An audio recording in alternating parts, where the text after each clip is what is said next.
حي على الفلاح. And then Allah talks about the big one, and that's the one I really want to end this conversation with, even though there's more to go. But Allah makes such a big deal out of this subject that, again, just like there were 3 ayat about Judgment Day, now there are وَالَّذِينَ هُمْ لِفُرُوجِهِمْ حَافِظُونَ إِلَّا عَلَىٰ أَزْوَاجِهِمْ أَوْ مَا مَلَكَتْ أَيْمَانُهُمْ فَإِنَّهُمْ غَيْرُ مَلُومِينَ فَمَنِ ابْتَغَى وَرَاءَ ذَلِكَ فَأُولَٰئِكَ هُمُ الْعَادُونَ. 3 ayat about the same subject again. The only other subject that got 3 ayat was what? In this list. What's the only other subject that got 3 ayat? Judgment Day. Judgment Day and punishment. This is the next subject that gets 3 ayat. And you know what the subject is? Shamelessness. People who guard their privates. We live in the ultimately shameless world today. The world in which streaming videos off of any website are available on your mobile device. The age in which the pornography industry is a multi-trillion-dollar industry. The point of which, the agenda of which is to make sure every one of you is a consumer of filth in one way or another. That every man, woman, and child is exposed to this stuff, and they're hoping you are, so you become addicted to it, so you become yet another consumer.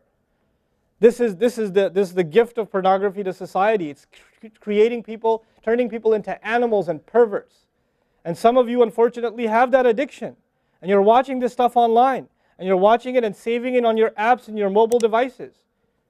And you don't feel bad about it anymore. You've justified it to yourself. And you feel bad about it once in a while, but you go back to it. And as a result, you think, oh, well, at least I'm not hurting anybody. At least I'm not doing it to anybody else. I'm just watching this stuff. It's okay. But you know what's happening to you? Inside, your soul is being just gutted. You have no soul left inside of you. So your prayers are empty, and you can't even shed a tear in your salat, because your heart is so devoid of the fear of Allah because of the filth you've been watching all this time. It's turned you from a human being into an animal, so you can't even look. A woman passes by and you see a piece of flesh walking by. You don't see a human being walking by that deserves respect.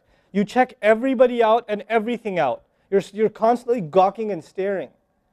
You have a hard time putting your eyes down. When you're on the subway, when you're on campus, when you're at work, you're walking down the street, you just can't help it. You see a billboard, you take a second look, you see a third look. You don't miss any opportunity to just to violate your soul with your eyes. You're addicted completely. And then you say, brother, how do I get khushu' and salat? What world are you living in? What world are you living in? Ayyuhal ikhwa, my brothers, specifically my brothers. And I know some sisters have this issue too. It's a sad reality. This is a war. This is a war. This is more dangerous than any military war. This is the war that's destroying our souls. It's making its way into our homes.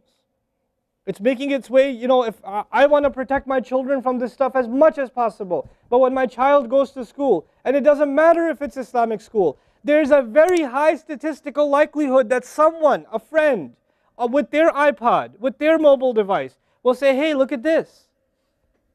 It's a very realistic, a thing nowadays. It's not far-fetched.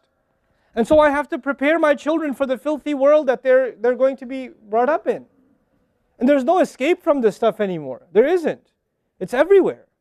It is everywhere. You have Islamic lectures followed up by, those YouTube puts those follow-up clips, and something will be filthy. Something will have to be filthy. And I don't think that's by accident. I'm not much of a conspiracy theorist, but I don't think that stuff is an accident. And what happens to you guys is you watch a video, you see something filthy, you click it, you click something else, and you end up watching disgusting things. That's what happens to you. وَالَّذِينَ هُمْ لِفُرُوجِهِمْ حَافِظُونَ. Especially when it comes to their privates, they guard them. They guard their shame. Brother, what's the solution? Should I get married? Like the guy who asked the other day, how can I get married right now? No, guys, the solution is not marriage. Because if you're a pervert, then you're going to be a pervert after marriage too. If you have no shame now, you will have no shame after marriage. Honestly. You think marriage is going to end your problems? No. Your problem isn't marriage. Your problem is spiritual in nature. Your problem is psychological in nature. You need help. You need to stop this. You need to stop hurting yourself like this. You will have nothing. There will be nothing left inside you. I just had an email from a teenager who's addicted to pornography, an anonymous email, 14, 15-year-old teenager. Says, I want to kill myself. I can't stop. I've been watching it since I was 11. My parents don't know. I read this stuff and I cry because he's not one. There's millions of Muslim kids like this. Millions. Millions of them. We have to help these people. We have to do whatever we can. And we don't have the trillions of dollars of advertising to counter that. We don't. And it's not realistic for me to say Facebook, YouTube, Twitter, internet, it's all haram. It's not realistic because it's a reality. It's as common as oxygen now. The only thing we can do is have a mature conversation about this and teach our youth to deal with this and navigate this and not fall into it. The elders that are here, stop watching Indian movies, man. Why are you sitting in a lecture talking about salat and the importance of salat and you don't guard your shame? Mother and daughter and husband and wife and sister sitting together watching whatever? God, come on. Stop. وَالَّذِينَ هُمْ لِفُرُوجِهِمْ حَافِظُونَ. They guard their privates. But guarding your privates doesn't mean you don't commit zina. It means everything that leads to the temptation. Everything that leads to it. They watch it. They guard it. They know it's under attack. They know that their shame is under attack. They realize that their weakness is their urges. Those urges that Allah put inside of us that are so strong. Allah put them there for a reason. He did. And every one of you have them. You don't have to, I don't have to have a dalil for you to have them. I know. The guys that are here. You all suffer that challenge every single day of your life, especially in a city like this one. At least in Texas, we're a little more conservative. Not that much more, but a little more, At least in some towns, they don't allow for filthy billboards and things like that. They actually don't even allow the billboards, But that's changing soon because, capitalism wins in the end, right? But you guys are living in this city where you're exposed to everything and anything. Everything and anything. And you have to really go out of your way to guard yourselves. This passage is not about high goals. This is about the bare minimum. I told you that, right? This is the bare minimum, folks. The bare minimum is we guard ourselves from shamelessness. We wage a war within ourselves against that tendency. And I know some of you have tried to quit before and you go back. And you've tried to quit before and you go back again. And you go back again. And you keep falling into that trap. I know some of you have done that. And you're struggling with it. But don't give up on yourself. Don't give up on yourself. And whatever it takes, if you just don't be alone. Don't be by yourself. Be with good friends. Be outside. Study somewhere else. Go to the library and study. Go somewhere where other people are around. Because when you're by yourself, shaitan gets you. And if the fear of Allah isn't enough for you, at least the fear of other people will work for you. At least something's better than nothing. For those, I've said this in other talks before, for the parents here, if you have a computer in the house, please don't make it a laptop.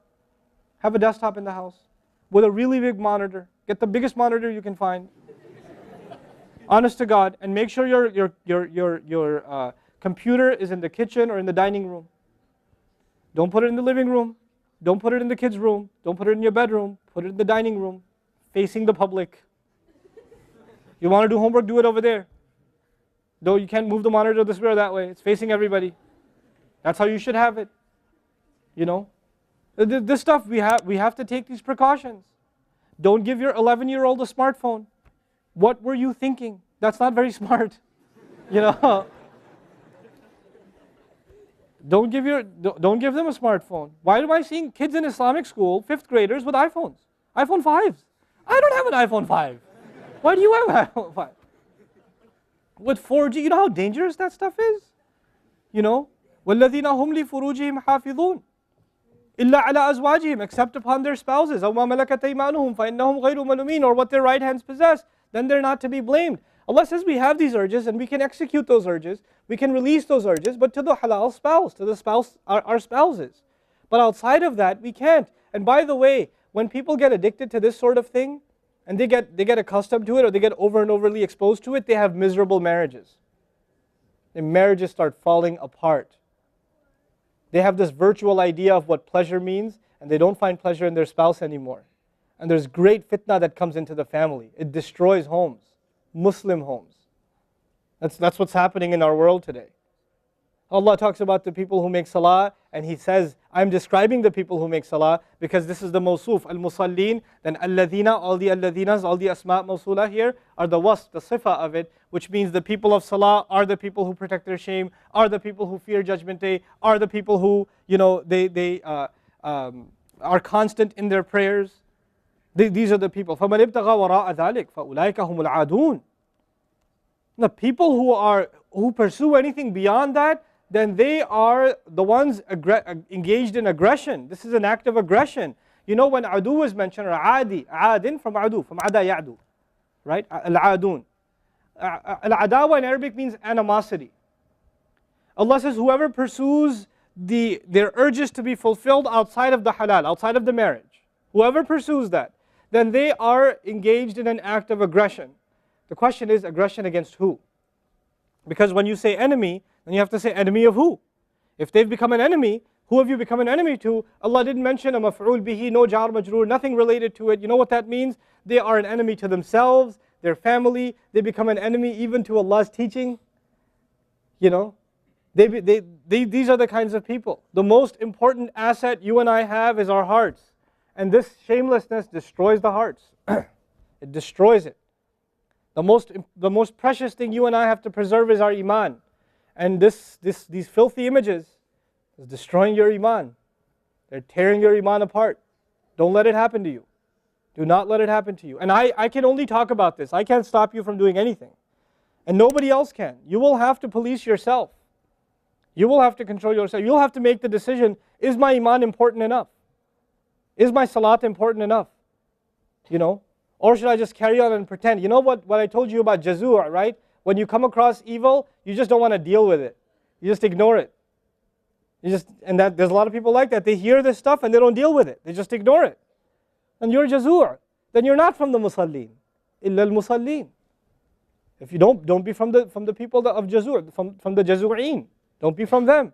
The people who just leave it. They don't even deal with their problem. They run from it. And they cave in every time. And they're reactionary. And that's the beautiful thing about the beginning of this passage. Halua, reactionary. Usually we react to temptation. You react to an image and it leads you to a site, which leads you to something else, which leads you to something else. You're constantly reacting to things. You're supposed to learn to have the right reaction, and the right reaction comes when we become people of salat. Assalamu alaikum wa rahmatullah. If you enjoyed this video, please do share it with friends and family. If you want to see more videos from this series, click on the box at the top. If you want to see other videos, click on the box at the bottom. And don't forget to hit the subscribe button. Thanks.